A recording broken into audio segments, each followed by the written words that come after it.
John 10:10. The thief cometh not but for to steal and to kill and to destroy. I, Jesus, am come that they might have life and that they might have it more abundantly. July 23rd, 1992. Crystal came home from another hard day at work.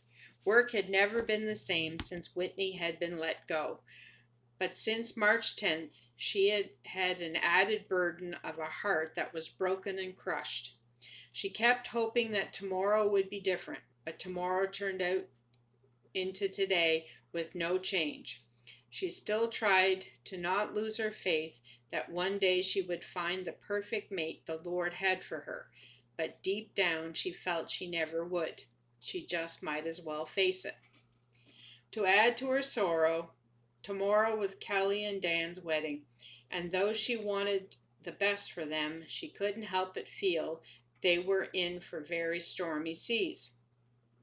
She just didn't seem to be truly interested in finding the Lord's perfect will for their lives. They were fine with serving the Lord so long as what he required of them didn't cramp their style. But what puzzled Crystal most was Kelly's attitude towards her since she had refused to go on that trip to see Alex King. Crystal had tried her best to help Kelly understand that she was not interested in meeting anyone who would answer a matter before hearing all sides, but Kelly just told her she was being too sensitive. Yet Crystal was determined that even though she felt like her heart would never heal, she still trusted the Lord to work all things together for her good. The Lord had not rejected her, Jasper had. The Lord loved her truly and only wanted what was best for her. He would help her through this valley. Hank Devlin welcomed David Armstrong into his home. Hank had known David for about a year now and was excited that tonight would be the night he could convince David to join his group of friends that were making a difference in the world. David had been reluctant to join because he was not sure he could live up to Hank's expectations, but he had agreed to come and listen to Hank's pitch once more. David, welcome. I'm glad you have come. Can I get you anything to drink? No, thanks. I can't stay long. I just wanted to tell you that I've been thinking about what you said, and I still have a few problems understanding how I can help you in your cause. Well, remember you told me that you knew someone that would be a real problem to letting us finally rule the world? Yes, that would be Crystal Matthews.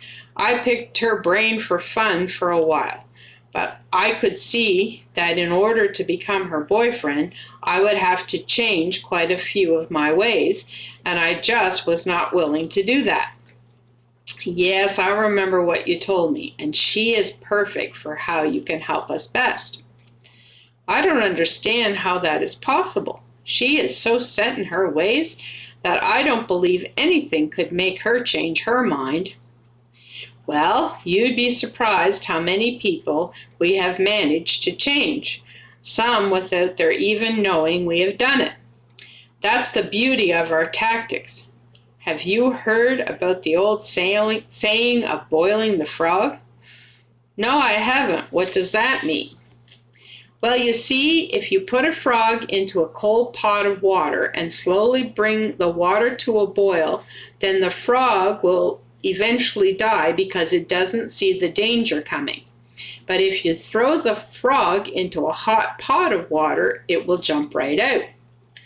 Okay, I understand the concept, but how can I put it into practice with Crystal Matthews? Well, you're going to make a miraculous conversion like Paul the Apostle. I'm what? David started to get up and make a quick exit out the door.